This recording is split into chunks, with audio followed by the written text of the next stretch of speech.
Monet, Renoir, Pissarro, Sisley, and Degas were following nature, as it was then called, in their painting. They were impressionists. They painted only what their eyes brought them. But was there reality behind the light waves reaching their eyes? After 1885, Monet carried this to its conclusion, and reality tended to become a dream. With Impressionism, the door was open for art to become the vehicle for modern thought. As reality became a dream, Impressionism began to fall apart. These men, Cézanne, Van Gogh, Gauguin, Seurat, all great post-impressionists, felt the problem, felt the loss of meaning. They set out to solve the problem, to find the way back to the reality, to the absolute, behind the individual things, behind the particulars. Ultimately, they failed. I am not saying that these painters were always consciously painting their philosophy of life, but rather that in their work as a whole, their worldview was often reflected. Cézanne reduced nature to what he considered its basic geometric forms. In this, he was searching for a universal which would tie all kinds of individual things in nature together. But this gave a broken, fragmented appearance to his pictures. In his bathers, there is much freshness, much vitality, an absolute wonder in the balance of the picture as a whole. But he portrayed not only nature, but man himself in fragmented form. I want to stress that I am not minimizing these men as men. To read Van Gogh's letters is to weep for the pain of the sensitive man. Nor do I minimize their talent as painters. Their work often has great beauty indeed.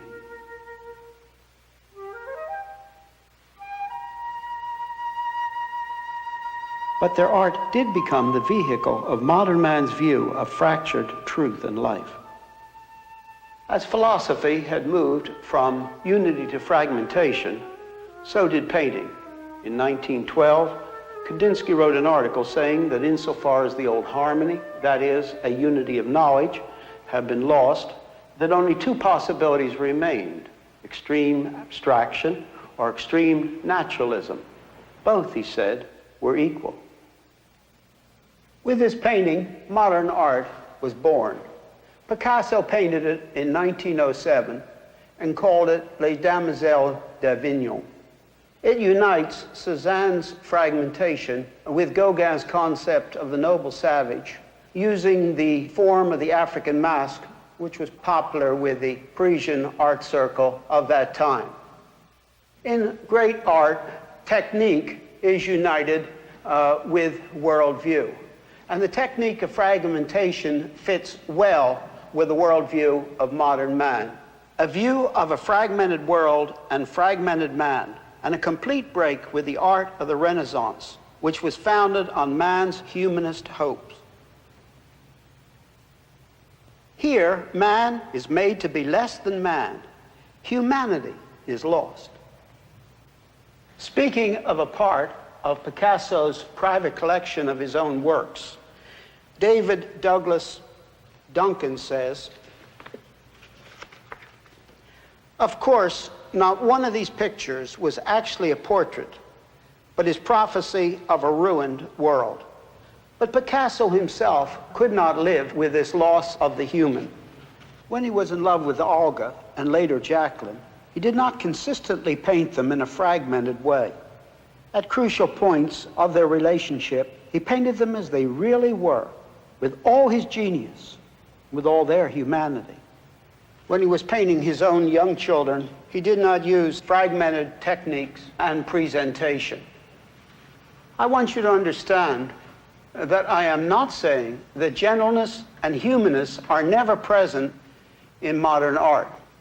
But as the techniques of modern art advanced, humanity was increasingly fragmented." The opposite of fragmentation would be unity. And the old philosophic thinkers thought they could bring forth this unity from a humanist base. And then they gave this up. And the modern thinking has accepted fragmentation as a defeat, really. A defeat that human mentality, beginning from itself, can bring forth a unity of thought and of life. Now, by unity, what we mean is that which would include all of thought and all of life. And it can be achieved if indeed God has spoken and has not been silent. And in giving us the facts that man couldn't find for himself, there is a unity inside of which all that marvelous diversity, which then man can study, has a unified place, whether it's in knowledge or in values and in life. It was Dadaism which carried the concept of everything being matter of chance to its logical conclusion of the ultimate absurdity of everything, including humanity. This is Marcel Duchamp's nude descending a staircase. Duchamp perhaps understood most clearly and consciously the absurdity of all things, including man, on the basis of modern man's worldview. Here he carried fragmentation further. The human being disappeared completely. He realized that this absurdity of all things included the absurdity of art itself. This is one of his ready-mades.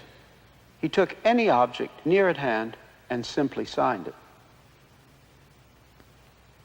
The philosophers from Rousseau, Kant, Hegel, and Kierkegaard onward had given up a hope of a unity of life and of knowledge, and had come to a fragmented concept of reality.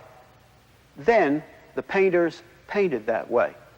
However, the artists, being sensitive men, came more quickly to the understanding of what the end of this view would be, and that is that all things are absurd.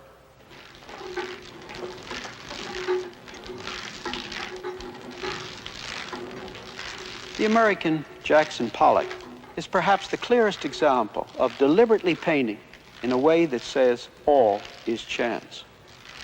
This is how Pollock went about creating some of his art. Thus his paintings were a product of chance. But wait, is there not order in these lines of paint? Yes, because you see, it is not really chance that shaped his canvases. The universe is not a random universe.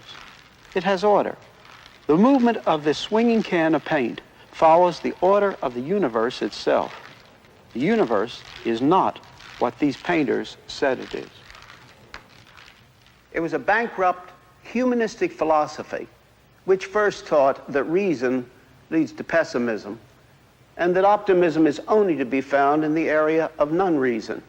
This basic idea filtered down to art, and then to classical music, and later to popular music.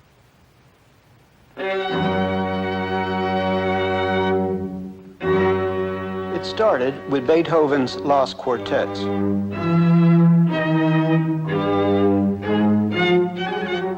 You could not call these modern, but there was a shift from the previous music.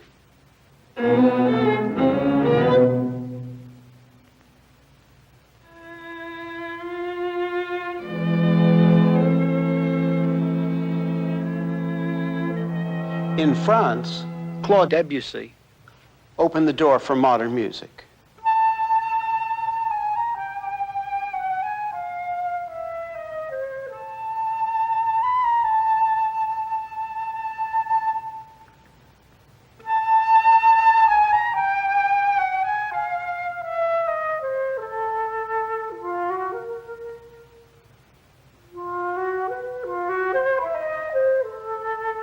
Many of us have a profound admiration for his music and enjoy it very much indeed. But Debussy did open the door, not to non-resolution, as the German composers did, but to fragmentation, a fragmentation parallel to the fragmentation in painting. A fragmentation which was a great influence on almost all the following composers of classical music, as well as the later forms of jazz and rock.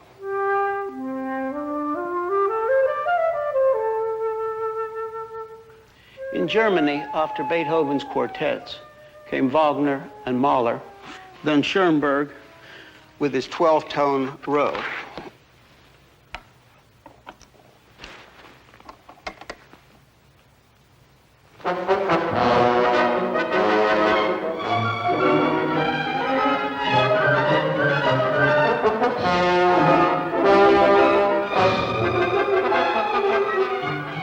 Here's perpetual variation, but never resolution.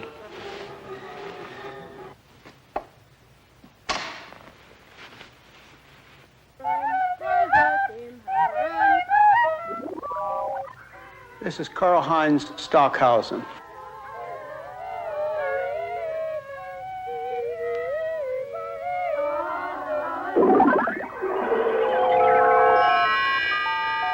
You're listening to the published score of electronic music. Concern with the element of chance was part of Stockhausen's work. This ties him in with John Cage.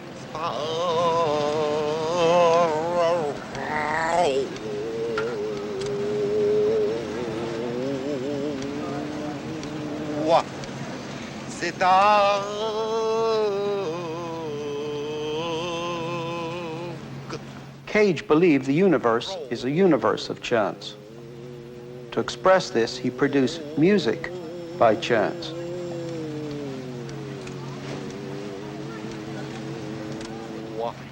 Cage's music turned out to be sheer noise.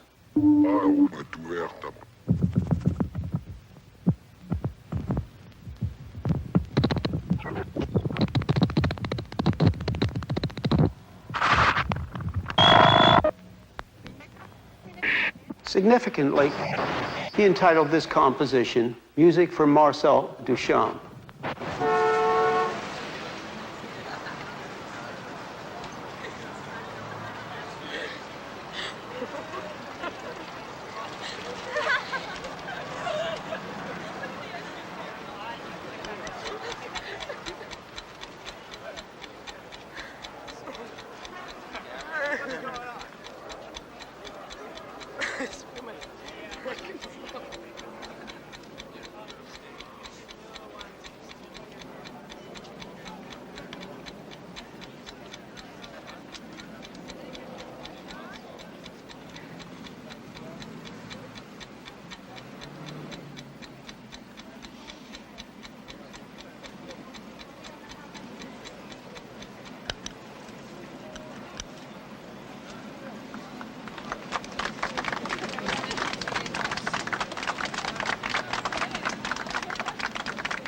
John Cage was another one who could not live with his concept of a chance universe because it does not fit the universe which exists. Cage was an expert in the knowledge of mushrooms. He himself said, "I became aware that if I approached mushrooms in the spirit of my chance operation, I would die shortly."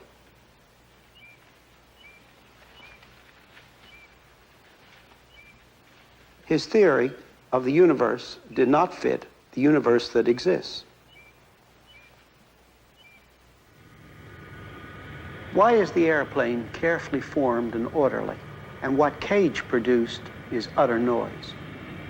Because the airplane must fly in the universe that exists, and there are orderly flow lines in the universe that exists. The universe is not what Pollock in his paintings and Cage in his music said it was. And because Cage's music does not fit what man is either, it had to become increasingly spectacular to keep us interested.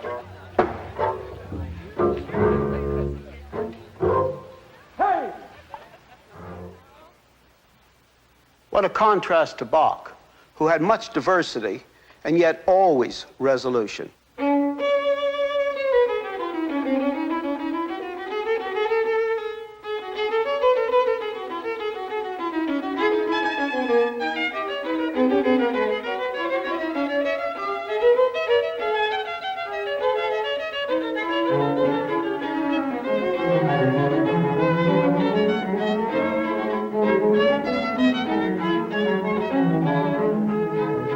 Bach, as a Christian, believed that there was resolution for the individual and for history.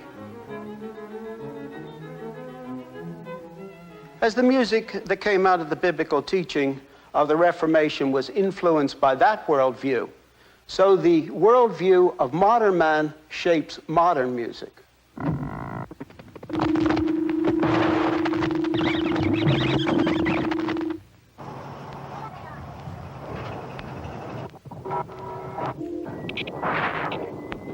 Is this still art?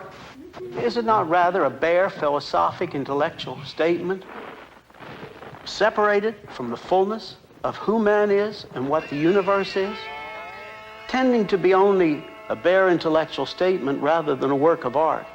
It often has become anti-art art.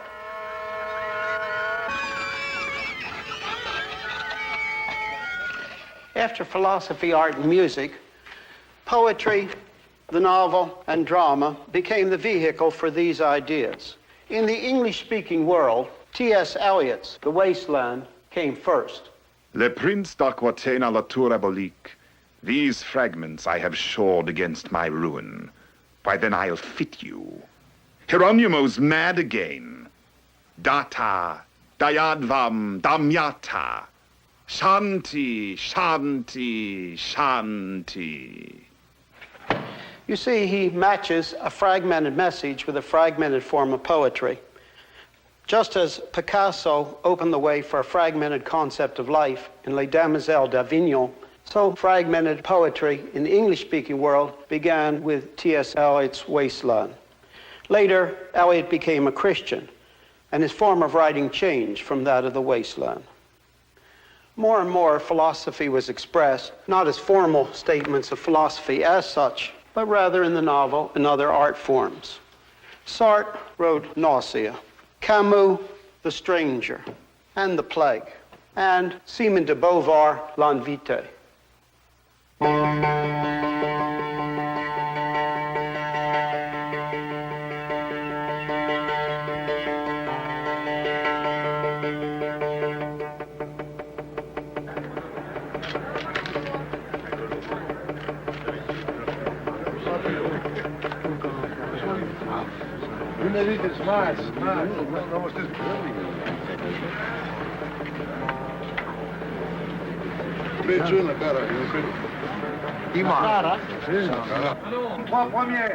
In the 60s, many of the basic philosophic statements were made through the cinema. And being carried by the cinema, they reached a far wider circle of people than had ever been the case through painting or literature, let alone through the writings of the philosophers. Among these films were Silence and the Hour of the Wolf by Bergman, Juliet of the Spirits by Fellini, Blow Up by Antonioni, Belle de Jour by Buñuel. They showed pictorially and with great force what it is like if people are only machines, and also what it is like if people try to live in the area of non-reason. In the area of non-reason, there is no way to distinguish between right and wrong, or even between what is objectively true and that which is illusion or fantasy. A good example is Antonioni's Blow Up. The advertisement for the film reads, "Murder without guilt, love without meaning." In this film, there are no certainties concerning moral values and no human categories either. Blow Up has no hero. All one has is Antonioni's non-hero. All there is the camera, which just goes click, click, click, and the human factor has disappeared. Some of the films of that period went even further. The Last Year of Marienbad, Juliet of the Spirits, The Hour of the Wolf, Belle de Jour. They were saying something even more profound. They were saying that as modern man leaps into the area of non-reason to try to find his optimism without reason, that he not only does not have any categories for moral or human values, but he does not have any certainty upon which to distinguish between reality and illusion. Picture has a realistic line. They are no dreams. They are Fantasies of the spirit, there's no difference between the dream and the reality. Pronti a poco. Marisa, quando prendi mettete un po' di fantasia in quello che fate, poi vi devo dire tutto millimetro per millimetro.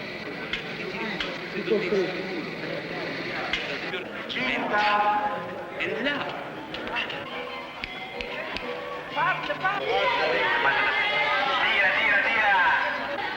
It is my only way to live in reality. You know, it's for a creature. I think that what he does is only reality. E urlate l'altalena dell'amore, tante volte dovete dire l'altalena dell'amore. Pronto? Come on! To don't give meaning to the reality means that you don't understand no more reality. A reality can appear also like a monstrum, things without any meaning. Bergman was a clear case at this point. He directed The Hour of the Wolf, where one cannot tell the difference between what is real and what is fantasy. Was what was being presented really happening, or was it in the mind of one of the characters? If people begin only from themselves and think that they live in a universe in which there is no personal God to speak, a universe such as Bergman indicated in his film Silence, then they have no final way to distinguish between reality and fantasy or illusion. But Bergman, like Sartre and Camus, could not live consistently with his own position, and therefore the background music for the film Silence is Bach's Goldberg variations. Bergman said, "There is a small, holy part of the human being where music speaks." Bergman also said that while he was writing the script for the film Silence, that he had the music of Bach's Goldberg variations playing in his home, and the music interfered with that which was being set forth in that film.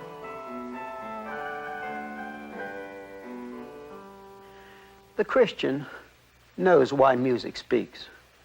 He knows the people are not a product of chance. The people are made in the image of God. And on this basis, it is understandable that music is music to man. And because God has spoken in the Bible, there is not silence. And there are certainties concerning moral values and human values. And there are categories upon which to distinguish between reality and fantasy. For the people with the humanist position, this is not so. Within the humanist position, there is no base for knowing. Christianity is not romantic. The Bible's not romantic about man. Man is seen as fallen. Man is seen as rebellion. Man is seen as rebellious against God with all the goodness of God and with all the knowledge he has.